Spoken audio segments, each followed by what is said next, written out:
Hello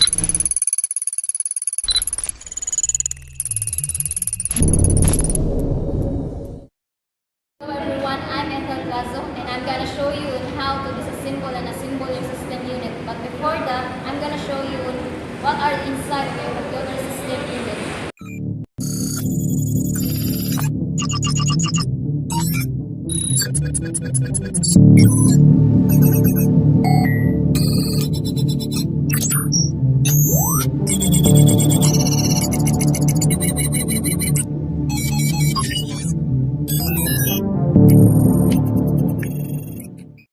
Show you on how to disassemble your computer system unit.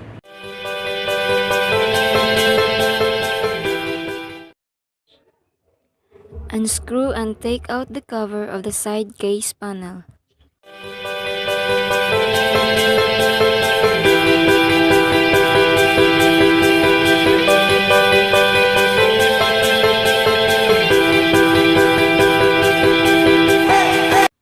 Take the screw or unscrew your power supply from the case and put the screw to the screw box if you have. If not, just put a label on it.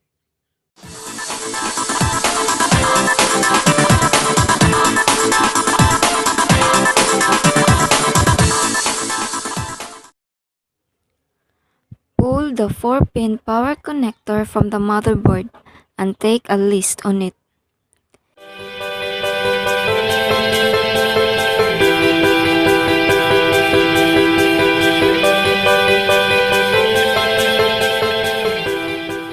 And then, pull the other 24-pin power connector from the motherboard.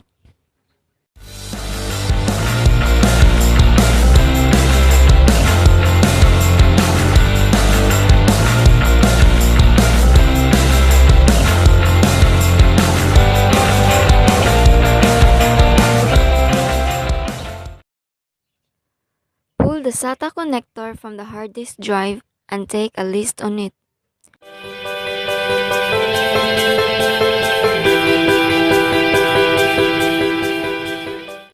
Check if all the connector of your power supply was already unconnected from the motherboard, and that's the time you will take your power supply out of the case.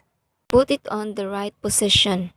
Unless the components or devices even the screw every time in order to identify where you're gonna put it back again. Pull the power connector of the CPU fan from the motherboard and take a list on it.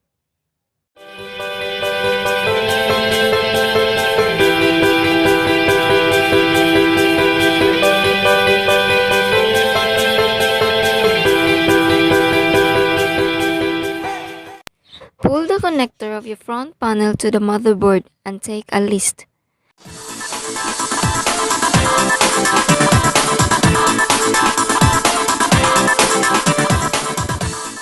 And then the other one connector. You should still take down a list and followed by the other small connectors.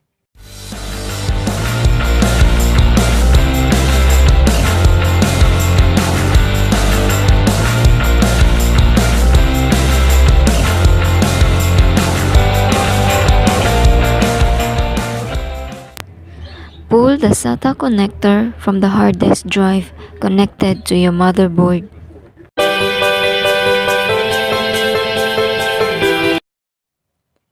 And then, pull the SATA connector from the motherboard and put it on the table and take a list on it.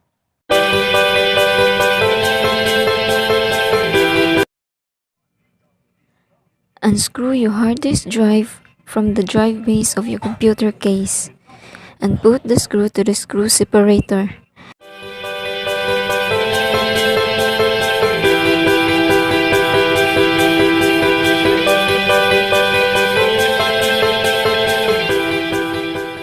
Take out the hard disk drive and put it on the table.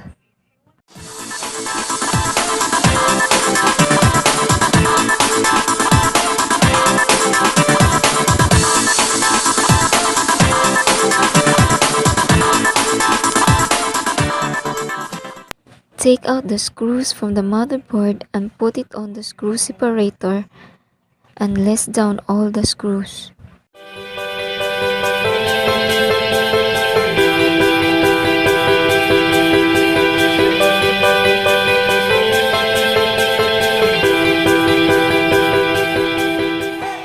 Remove the motherboard from the case and put it on the table and take a list on it.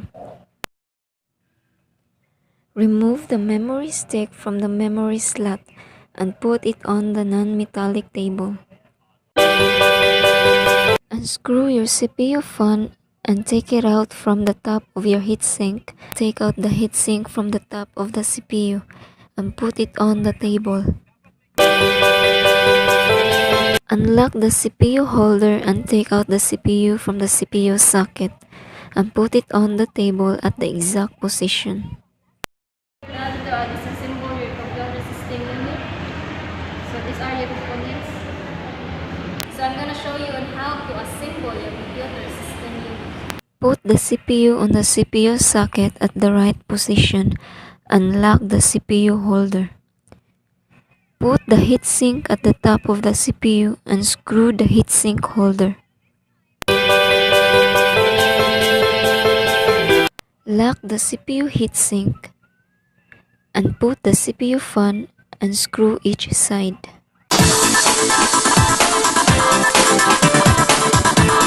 Put the memory stick on the memory slot correctly to avoid memory problem. Put the motherboard inside of the computer case properly or in exact position.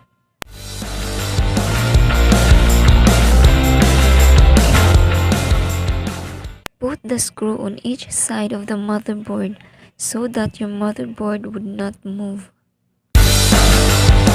Put the hard disk drive to the drive base of your computer case. Put a screw on a allotted screw hole of the hard disk drive correctly.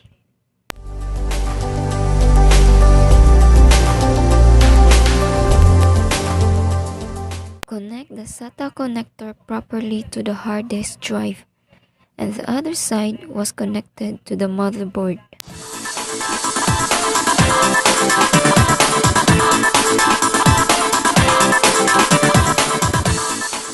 Connect the two 9-pin connector of the front panel to the motherboard.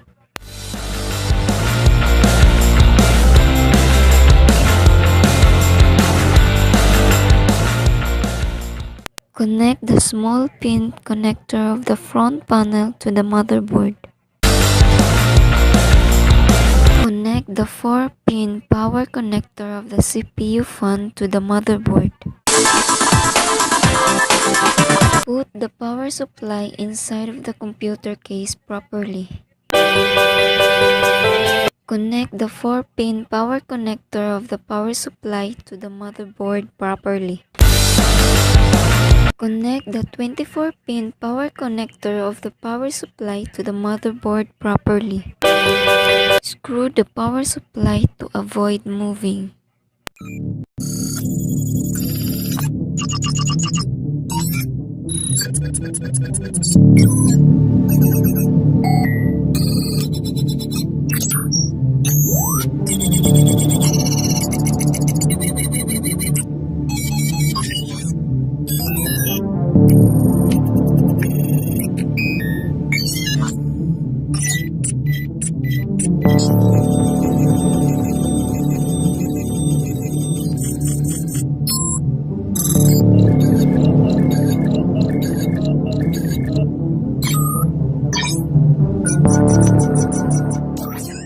And lastly, put the cover of the side panel case and put a screw on it in order to seal your components or devices inside of the case.